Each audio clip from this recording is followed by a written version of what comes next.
1997년에 방영된 심슨의 한 장면은 이후 팬들 사이에서 큰 화제가 되었습니다. 병상에 누워있는 바트에게 책 한 권을 건넵니다. 책 제목은 호기심 많은 조지와 에볼라 바이러스였습니다. 그때만 해도 에볼라는 대중에게 잘 알려지지 않은 전염병이었지만 몇 년 뒤 실제로 아프리카와 전 세계를 뒤흔든 감염병으로 떠올랐습니다. 특히 2014년 대유행이 시작되자 사람들은 이 장면을 다시 꺼내며 심슨이 예언했다는 말을 하게 되었죠. 짧은 한 컷이었지만 현실의 사건이 일어나고 나서야 의미가 달라진 장면이었습니다. 1992년에 방영된 미래 에피소드에서는 호머와 바트가 공중부양 자동차를 운전합니다. 기술은 미완성이라 비행은 불안정하고 두 사람은 하늘에서 온갖 소동을 벌입니다. 작중 배경은 2032년이었지만 현실은 애니메이션보다 더 빠르게 다가오고 있습니다. 미국의 샘슨 스카이는 스위치블레이드라는 접이식 날개를 가진 비행 자동차를 공개했고 이미 2,700건이 넘는 예약 주문을 받았습니다. 도로 위 교통체증을 하늘로 넘어 해결하겠다는 이 개념은 더 이상 공상과학이 아닙니다. 호머는 미국 대통령 선거에 투표하러 전자투표소를 찾습니다. 그를 맞이한 건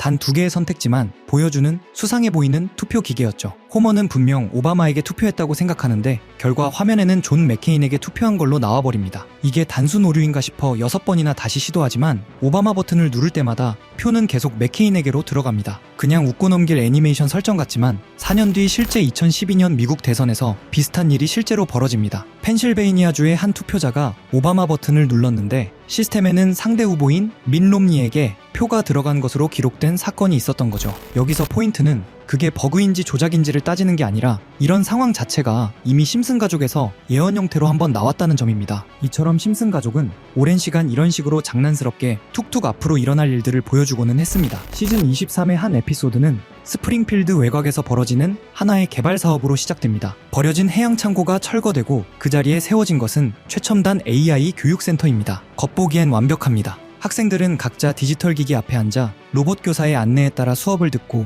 AI는 성향과 능력을 분석해 완벽한 맞춤형 커리큘럼을 제공합니다. 리사 심슨은 처음엔 이 시스템에 감탄합니다. 모든 학생이 자기 수준에 맞는 교육을 받는 것처럼 보였기 때문이죠. 하지만 시간이 지나면서 리사는 이 시스템의 불편한 이면을 깨닫게 됩니다. AI는 아이들을 가능성이 아닌 효율성이라는 기준으로 분류하고 있었던 겁니다. 이 교육 시스템에서 학생들은 스스로 미래를 선택하지 않습니다. AI가 계산한 결과에 따라 아이들은 특정 직업군으로 자동 배치됩니다. 그리고 가장 충격적인 장면이 등장합니다. 바트 심슨은 조선소 근로자로 분류되어 하루 종일 나사 하나를 반복해서 조이는 훈련만 받게 됩니다. 그는 이렇게 외칩니다. 내 미래는 더 나아질 줄 알았는데 AI는 날 그냥 기계로 만들었어. 코미디처럼 보이지만 이 장면은 웃기지 않습니다. 이 에피소드가 방영되었을 당시 많은 사람들은 이를 극단적인 풍자 혹은 과장된 미래로 받아들였습니다. 하지만 지금 현실은 어떨까요? 2025년 현재 한국과 미국의 일부 초등학교에서는 이미 AI 튜터가 수업의 일부를 담당하고 있습니다. AI는 학생의 학습 데이터를 분석해 취약 과목을 파악하고 학습 속도를 조절하며 자동으로 학습 경로를 설계합니다. 대표적으로 삼성의 교육용 AI, 그리고 오픈 AI의 대화형 AI 기술이 교육 보조 도구로 활용되고 있습니다. 이것은 더 이상 실험 단계의 이야기가 아닙니다. AI가 아이들을 더 잘 가르칠 수는 있습니다. 하지만 아이들의 미래까지 결정해도 되는지는 아직 아무도 확답하지 못했습니다. 12년 전 만화 속 교실이 지금 우리의 교실과 점점 닮아가고 있는 이유. 이건 단순한 우연일까요? 아니면 우리가 너무 쉽게 판단을 넘겨주고 있는 신호일까요? 기술이 가르치는 시대에 아이들은 스스로 생각할 수 있을까요? 심슨 가족 시즌 30에는 유독 눈길을 끄는 에피소드가 하나 있습니다. 이야기는 바트가 어느 날 한 게임에 깊이 빠져들면서 시작됩니다. 바트는 친구들과 팀을 만들고 본격적으로 토너먼트 대회를 준비합니다. 하루가 다르게 몰입도가 커지자 이를 지켜보던 아버지 호머는 걱정을 감추지 못합니다. 혹시 아들이 게임 중독에 빠진 건 아닐까 하는 불안 때문이었죠. 이미 상금이 걸린 글로벌 규모의 대회가 진행 중이었고 바트가 뛰어든 세계는 단순한 취미의 수준을 훌쩍 넘어서 있었습니다. 고민 끝에 호머는 아들의 선택을 막기보다는 존중하기로 합니다. 그리고 며칠 후 바트는 지역 예선을 통과해 우승을 차지하고 마침내 세계대회에 출전할 기회를 얻게 됩니다. 여기서 흥미로운 설정이 등장합니다. 그 세계대회의 무대가 다름 아닌 한국이었던 겁니다. 이 장면은 그냥 스쳐 지나갈 배경일까요?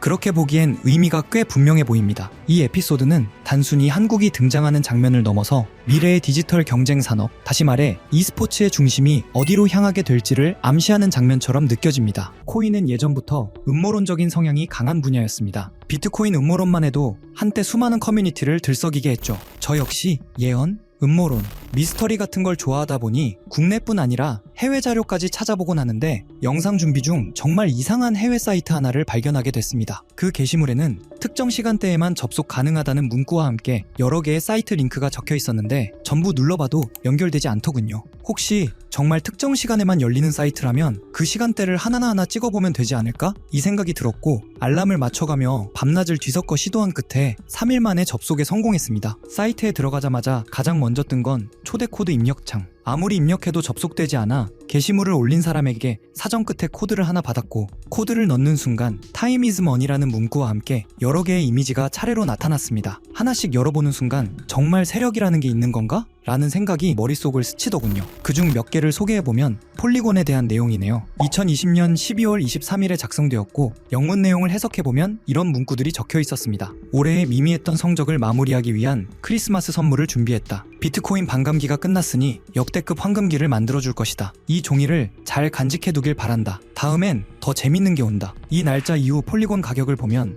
약 20원에서 2,400원, 무려 12,000% 상승이 이어졌습니다. 여기까지만 보면 우연일 수도 있겠죠. 다음 이미지를 클릭해보니 도지코인에 대한 내용이 적혀 있었습니다. 2021년 2월 27일에 작성된 것 같은데 문구는 이렇게 적혀 있었습니다. 최고의 셀럽, 최고의 코인. 우리는 이것을 도지라 부르기로 했다. 수많은 물고기들이 여기에 몰려들 거야. 늦어서는 안 되겠지. 여기서 말하는 최고의 셀럽이 누군지는 굳이 설명하지 않아도 아실 겁니다. 바로 일론 머스크. 실제로 도지는 그 시기 40원에서 800원으로 폭등했죠. 다음 이미지도 클릭해보았습니다. 엑시 인피니티에 대한 내용이 2021년 6월 21일에 작성된 것으로 보이는데요. 문구를 보면 이렇습니다. 준비가 조금 늦어졌네? 전 세계 게이머들에게 환호를 보낸다. 그들이 우리에게 불을 가져다 줄 것이다. 그리고 실제 시장에서는 4,000원대였던 엑시가 18만원까지 치솟습니다. 약 3,800% 상승, 상장 초기부터 계산하면 16만 %까지 이론상 가능했던 구간이죠. 이쯤 되면 우연이라기엔 너무 많아집니다. 다음 이미지를 클릭하자 나온 건 빅타임. 2023년 10월 18일에 업로드되었죠. 문구는 더 노골적이었습니다. 지금부터 PE2를 다시 대세로 만들겠다.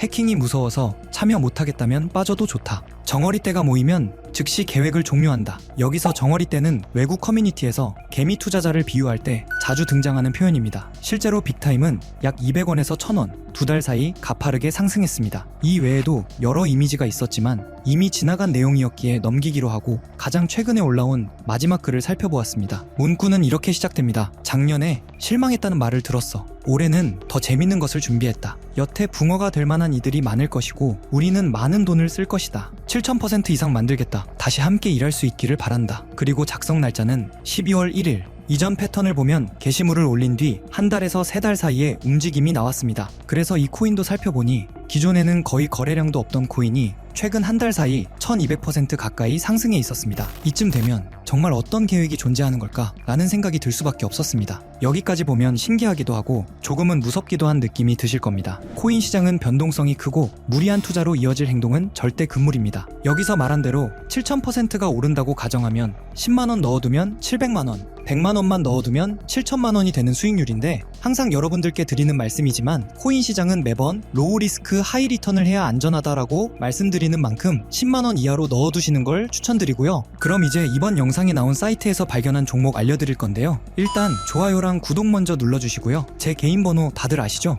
010-8480-81472 번호로 구독자라고 남겨주시면 이 사이트에 나온 7,000% 이상 오를 수 있는 종목 공유해드리겠습니다. 문자 구독 완료 보내주셔야 제 영상 시청하신 구독자님이란 거 알고 보내드리니까요. 꼭 댓글 남겨주시고 문자 주시면 되겠습니다. 앞으로도 이런 미스터리한 자료와 흥미로운 이야기들을 더 탐색해보면서 재밌는 시리즈로 계속 보여드릴 예정입니다. 다음 영상에서도 더 흥미로운 내용으로 돌아오겠습니다. 시청해주셔서 감사합니다.